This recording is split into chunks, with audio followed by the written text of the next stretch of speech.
Be individual, be ferocious, be you. Be you. I am Simone Sylvester and I'm a stylist and a vintage trader, and my vintage brand name is called The Style Merchants. Actually, originally I had the brand with a friend of mine, so we were trying to sort of play on the fact that we sell interesting clothes and that we sell things that are a little bit different. I really like street style and how people put on clothes. Hence why I use the term street vintage quite a lot in the brand. Because I think people are the most interesting, so it's how someone decides to put something together in a way that I necessarily wouldn't have thought of or other people wouldn't think of. And it'd be nice to think that each time you put something else on, you become someone else, which is nice. Which is why I like also sourcing from different eras and that sort of thing, because you get, you know, little bits of history become part of your history. I think it's really interesting meeting the different people, and sometimes you find the boyfriends are the ones that you have to sort of more, you know, push to be like, no one cares.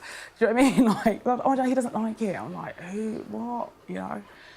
So that is something which is actually quite nice on stalls, because you're able to do that. Whereas if it's online or something, someone will be like, oh, I really like this, and then a guy will look over the shoulder and be like, oh, I don't like you in that, and then it's just not bought, and then that's gone. But actually she would look amazing in it, do you know what I mean? So when I first built the website, I remember showing it to a photographer whose initial comment, which something I didn't even realise, was, oh, you have a lot of like ethnic minority girls on here. And I was like, oh, do I? And he was like, oh, you know, it's just something, I've noticed it straight away because it's not something you normally see. And I said, well, you know, as a black woman, I feel like maybe I didn't even notice it because that's who I find beautiful. That's what I want to show, because gorgeous, so that's what I'm going to use. I guess I'm trying to push forward now in sort of being involved in women's groups, and because I think here we don't realise how lucky we are, actually, and when you read snippets of how women are treated elsewhere, I'd like to help a little bit with that. Even the whole allow them to be individual and be free, because I think there's a lot of women now that feel like they have to fit into this mould of, you know, I have to be this cute woman, I have to be the quiet woman, I have to be this woman in order for you know, just a man to decide that he wants to be with me, or for me to be able to get on at work or anything. All of that crap, I think, just totally needs to go.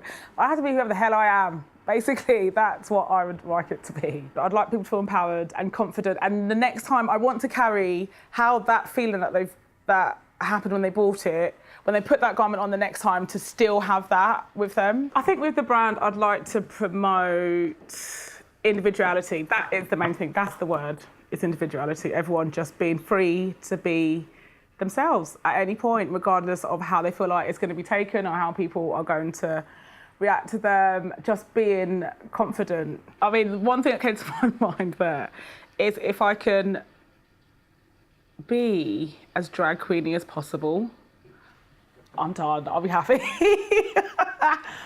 More is more is more, as far as I'm concerned.